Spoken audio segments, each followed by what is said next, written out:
त्यस्तो भनेको ब्रेकअप भयो कोसँग ब्रेकअप भयो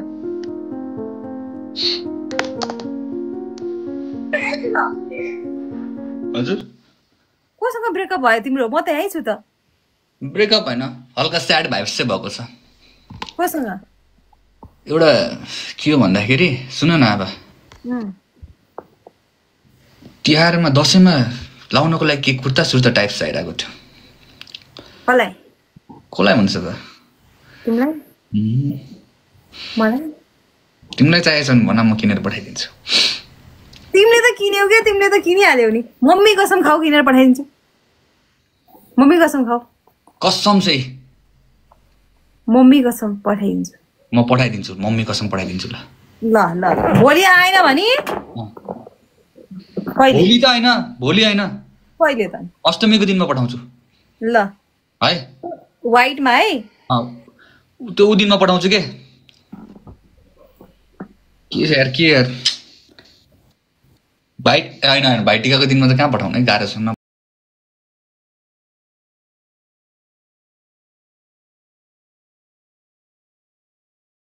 अब अस्ति तीजमा पनि केही लुगा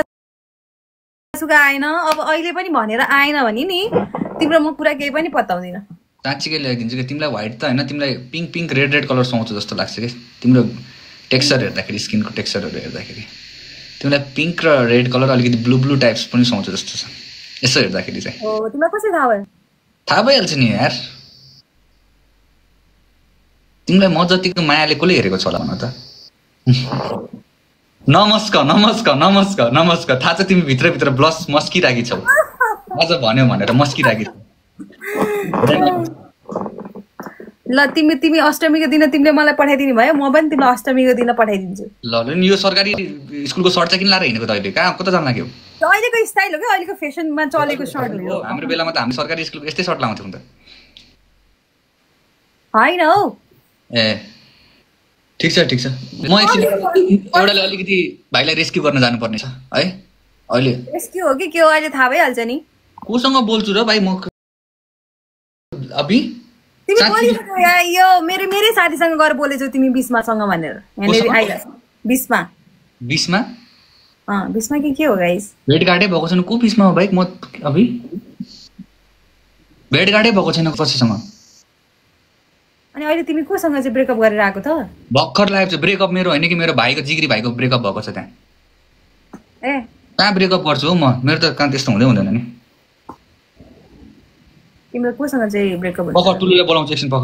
ल मलाई बोल्न देऊ त ल कहाँ गयो कहाँ भर्खर अघि सन्चो निको भयो मलाई यस्तो काम नगर भनेको म सुन्दैन भनेको कति सम्झाउनु क्या तिमीलाई तिमी त सम्झिँदैन तिमीलाई जति सम्झाए पनि लाग्दैन तिमी जस्तो लाग्छ म के गर्न सक्छु होला मलाई त एउटा न्याउरो मान्छे म त यहाँ जिम सिम कसरी गर्ने भनेर सिकाइरहेको थिएँ मान्छेहरूलाई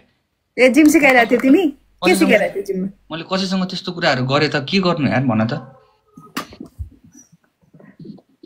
म दिगदार भइसक्यो म हैरान भइसक्यो म सक्दिनँ तिमीसँग भयो छोड्देऊ मैले गर्नु त के गर्नु भन मैले के गरेँ भयो छोड तिमी सुध्रिँदैनौ गहिलेको चोरी पनि पठाएर भने नि तिम्रो कुरा त म जिन्दगी पत्ताउन्न ल तिमीलाई सेतो सुरुवाल र माथि कलर कुन कलर कुर्ता म तिमीलाई स्क्रिनशट पठाइदिन्छु मेरो मलाई मन परेको कपडाको